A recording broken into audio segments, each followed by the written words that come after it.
È considerato uno dei politici più eleganti d'Italia. Finalmente al TGIM Italia, il primo cittadino della città di Cagliari, che quest'anno è anche città europea dello sport. Buongiorno Massimo, benvenuto. Buongiorno, grazie a voi. Massimo, non è stato facile avere questa intervista. Sei uno degli uomini più impegnati d'Italia almeno, se non dell'universo, però ce l'abbiamo fatta, sì, siamo qua.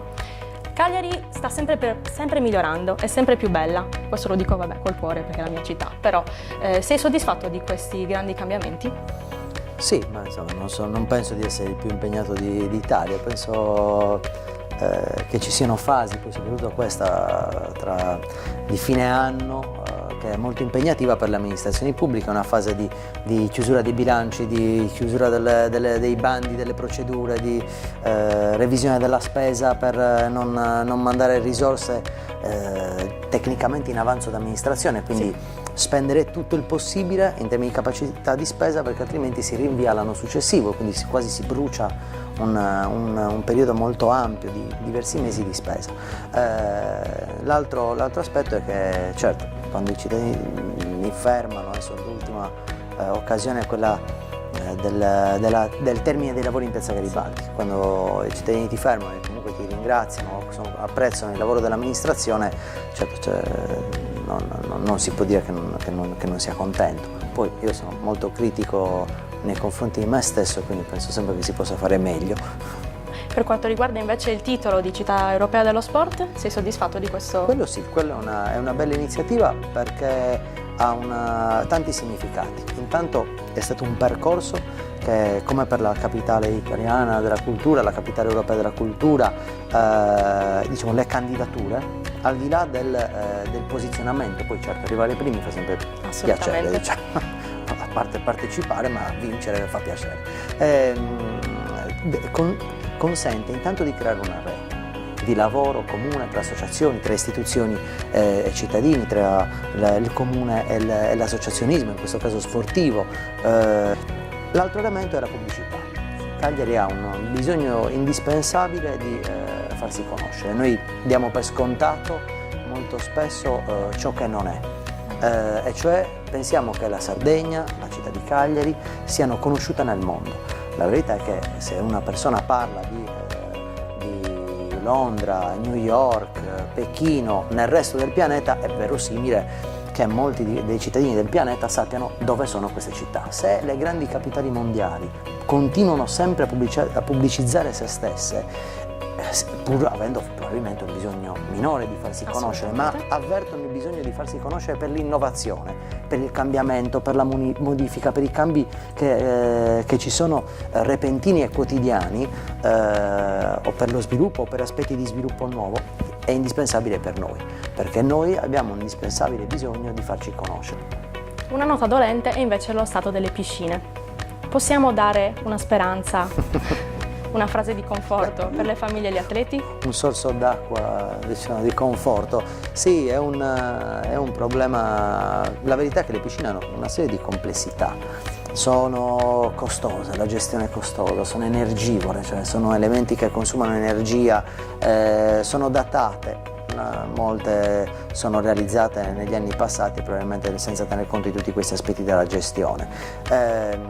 Lì abbiamo finalmente riaperto la piscina di Terramaini, c'è stato poi un problema, bisogna anche tener conto di questo, che ciò che non è un problema per il privato, per il pubblico è un problema, quindi sistematicamente anche quando c'è un minimo di allerta di problema che in altri casi viene risolto senza la chiusura della piscina, le precauzioni che il pubblico deve avere sono talmente tante per cui ciò che si risolve facilmente con una manutenzione, con la piscina aperta, nel caso di gestione privata, nel caso di gestione pubblica la piscina viene chiusa, bisogna fare gli interventi senza che ci sia presenza di pubblico o di atleti. Dici un po' lo sport che praticavi da piccolo e, se esiste, qual è il tuo campione di riferimento? Allora, lo sport che ho praticato da ragazzino, fin da ragazzino, dalle medie, sì, è l'atletica leggera, all'Apsico. Poi contemporaneamente per alcuni anni feci nuoto alla Rinantes, poi abbandonai l'atletica e Ho fatto anche una breve, che però non è passata alle cronache, non ho dato nessun contributo al calcio, diciamo, se non in termini negativi, con Bruniera, che ancora mi ferma ogni tanto. Erano Varsi e Bruniera che gestivano una scuola a calcio al Campo Rossi. Ogni volta che mi incontra mi dice che faccio meglio da sindaco che come calciatore. Il campione preferito? Ma io non ce la faccio, Gigi Riva, è più forte di me, non riesco a... ma perché secondo me è un esempio, intanto è un galantuomo, un signore nel campo e nella vita. Lo sanno i cittadini cagliaritani che lo incontrano tutti i giorni nelle sue passeggiate, sempre con garbato, non ha mai usato il fatto di essere un mito, perché è inutile negarlo, viene riconosciuto dai bambini, ha smesso di giocare che non ero ancora nato io, eppure viene riconosciuto dai bambini per strada, non ha mai utilizzato questo aspetto per un suo tornaconto personale, e quindi è un campione in tutti i sensi, nella vita, lo è stato nello sport, e in questo senso insomma mi pare che sia anche un buon esempio per i tanti giovani cagliaritani. L'altro campione è quel ragazzo che l'altro giorno ha restituito la palla al campo di Sant'Eliav. Non gli vorrei anche mandare un messaggio, infatti adesso in questi giorni volevo mandare un messaggio, perché è stata una bellissima dimostrazione. Alla fine i ragazzi, le nuove generazioni, vengono raccontate sempre in modo negativo, viene esaltata anche troppo forse l'episodio o l'aspetto negativo. È stato un bellissimo gesto, gli hanno concesso un rigore, avevano avvertito probabilmente anche loro, anche perché non c'è la Viola ovviamente nei campi di quartiere, avevano probabilmente avvertito loro stessi che il rigore non c'era e hanno restituito la palla. E quindi, come dire, se c'è un trasferimento di testimone da Gigi Riva, questo giovane in termini di stile. E lealtà nello sport. Sì. Massimo, è giunto il momento di salutarci.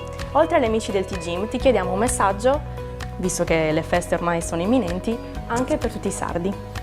Un augurio di buon Natale, di buon fine anno e inizio 2018 e poi tutto il 2018, che sia un periodo di gioia, di serenità, dove si possa avere una percezione di aver lasciato alle spalle il periodo peggiore, cioè la crisi, le difficoltà che hanno caratterizzato questi ultimi anni. Ci sono accenni di ripresa e ci auguriamo che però questo sia non solo una ripresa del prodotto interno lordo, ma una serenità, ripresa di occupazione per tutte le famiglie sarde e per i cagliaritani. Il TGIM Italia ti ringrazia per essere stato con noi. Grazie a voi e un saluto a TGIM Italia.